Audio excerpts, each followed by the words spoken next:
this is Lance Wallnau and Firewall with my trusty associate, Mercedes Sparks, giving you the actual perspective of things that most people don't tell you. That's why I love this program. I love this because I'm not afraid to say what I need to say here. I have to always second guess myself when I'm on these other social media programs. But this is the place you can speak the truth. So I've got a thought I want to share with you about Rush. How many of you, we've got a chat going on right now, and many of you are coming out of the Bannon War Room. Love Bannon. Steve actually is the one that got me focused on this station in the first place. Started listening to Bannon. And I realized the fourth turning, that great awakening that he talked about, that's the place that I'm stewarding in my own work. It's that awakening, and it's the mobilizing of some 40 million people of faith in this country to link their faith with the political climate so that we can actually shift this country, because it's a remnant of radicals have taken over the plane.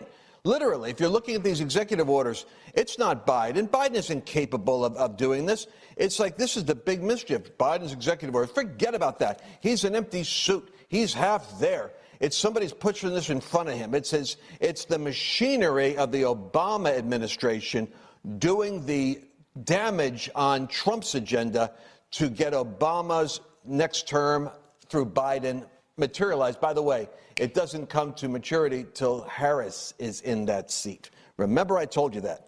But in the meantime, Providence has a plan, and we have to just trust Providence, especially when someone like Rush Limbaugh passes on and leaves us right there. Who would have thought a year ago that Donald Trump wasn't going to be president and Rush Limbaugh would not be there behind his EIB mic, stewarding us kind of like a patriarch through the trauma, building 30 years worth of credibility and what I call a secular prophet. This guy could nail it.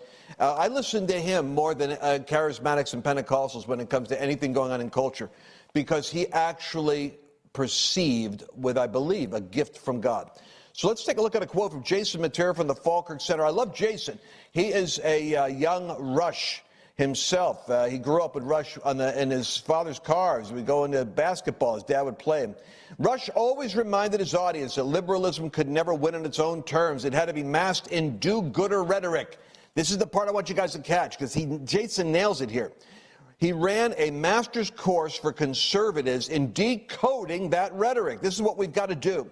Whether it came from left-wing politicians or the stenographers in the press. The drive-by media, as Rush dubbed them, didn't matter what the topic was: climate change, universal health care, or most recently, presidential norms that Trump supposedly obliterated.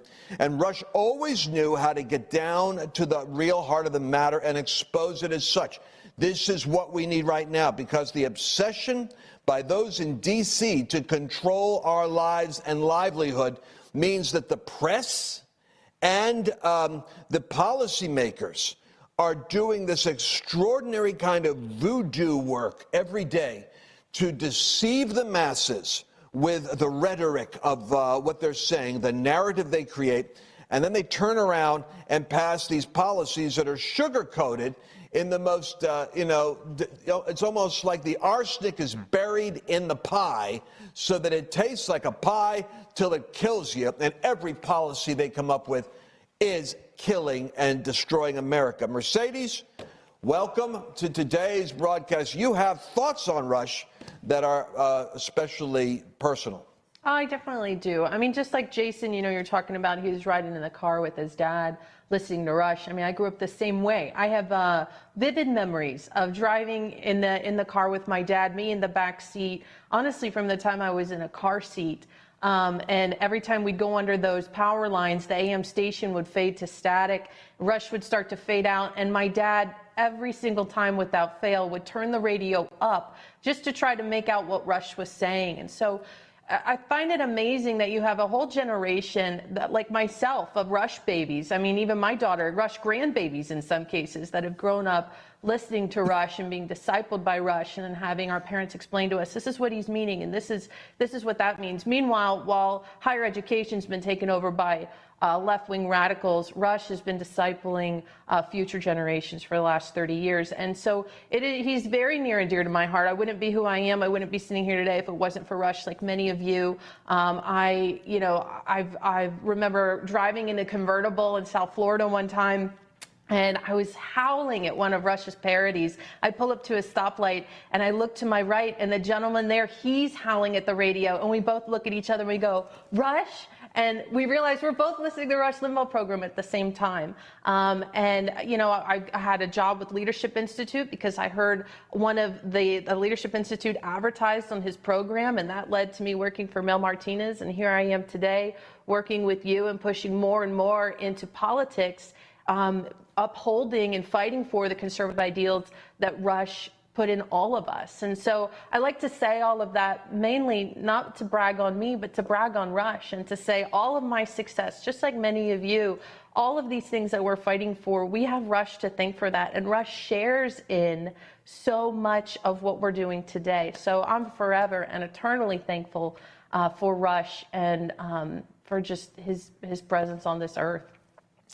And if you've never had an experience of hearing Rush and listening to him, I want to share a video sample right now of and this is, by the way, this courageous man fought all the way through his stage 4 cancer and was on that mic with somebody like right in the room next door in case he collapsed and couldn't finish. This kind of dedication to a calling like this is so rare, and he never once complained or murmured or went victim. He stayed clear and congruent and courageous and humble and thankful all the way to the end. So imagine this is just a week or so before he passes away, but listen to what he had to say. Whatever Trump calls himself party ID-wise, to me, is not relevant. It's what his agenda is. And he still has the best agenda of any politician, short of Reagan, in my lifetime. Make America great again. There's a reason 75 million people voted for Trump. There's a reason that when he made that trip down the escalator on June 5th of 2015, there was a reason that he had majority support in the Republican Party. And that is the people that voted for Trump know exactly what the left has been doing to our country. It's nothing to do with race. It has nothing to do with white supremacy, nothing to do with white this or that. It has to do with the left destroying Western civilization, destroying the very culture this country was built on, destroying constitutional morality and the rule of law. It had nothing to do with race. It had nothing to do with white people thinking their country was being taken away from them, made to be safe. Nothing to do with that at all. But that's what the left says it was about. They never gave up on that. They're wrong about it. But people were livid over this. They were livid being called racists. They were livid when they heard that they wanted to return to slavery. That's what the Democrats were saying the Trump agenda was about. Just a crock. It was always about a great country. It was always about making America great again for everybody who lives here, for everybody who's here legally. It was not complicated. Make America great again is not something that you need a PhD to understand. It is so simple, people glommed onto it like white on rice. They loved it. It's why they're still there. And they still believe it can happen, and it can. The Trump MAGA agenda can succeed. It will succeed again the next time it's implemented because it resonates with millions and millions of people. It's going to really resonate after 2 years of the Democrat tearing this country apart, which they're going to do. The Democrats are going to tear this country apart, value by value. Tradition by tradition, institution by institution, they're going to tear it apart. They're going to make America long and hope and desire for the America of their youth, which was great. And there was nothing wrong with it. There was nothing wrong with the Ozzie and Harriet version of America. There was nothing wrong with the Beaver Cleaver version of America. There was nothing wrong with America then. The Democrats are going to make something wrong with America. They're going to turn it into something it was never intended to be. And the more they do that, the greater the opportunity we're going to have to make America great again. The Trump agenda will not die, no matter what he calls it. Republican, independent, take your pick. Doesn't matter to me. And there it is. That's the prophet's call to our generation. We have to let the message get out. We have to somehow trumpet that message that everything that is going to be happening from January 20th forward, everything that has happened and is unfolding, we have to park this at the door of the Democrats and the deceptive, duplicitous, destructive agenda that they are selling to youth in the curriculum they've got in the college campuses and through the entertainment networks that they have. And it's going to require tremendous courage. It's going to require tremendous courage. People wonder about Rush's faith. Many people of faith have been concerned about that. One of the last things that he said was, you can bring that cartoon up there, I want people to see this, that one of the last condolences that Rush gave was that he did have a relationship with Jesus. His brother is a very strong evangelical, played an enormous role in David Limbaugh in converting his brother Rush. But Rush kept his faith as an assurance personally, and then would leak it out to people as appropriate. And I really believe the persecution of Christianity and of Judaism is going to be more pronounced because the left will want to claw America apart, and that is the greatest resistance they've got, is the spiritual awakening that is in the bowels of America ready to surge forth. When we come back, we're going to talk about how we have to organize in order to overcome the opposition. As a pandemic wreaks havoc and angry mobs burn our cities, Lance Wallnau explains why this is happening and takes you into the ancient text he describes as God's Chaos Code.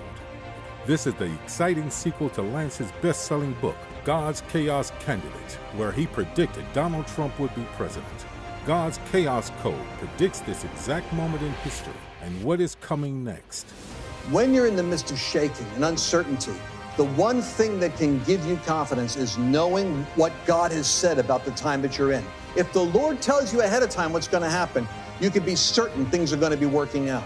The Lord has given us that code in the Bible. He's told us what's coming in America, what's coming to the nations. He's literally given us the chaos code. We can understand what's happening and be awakened in the midst of it.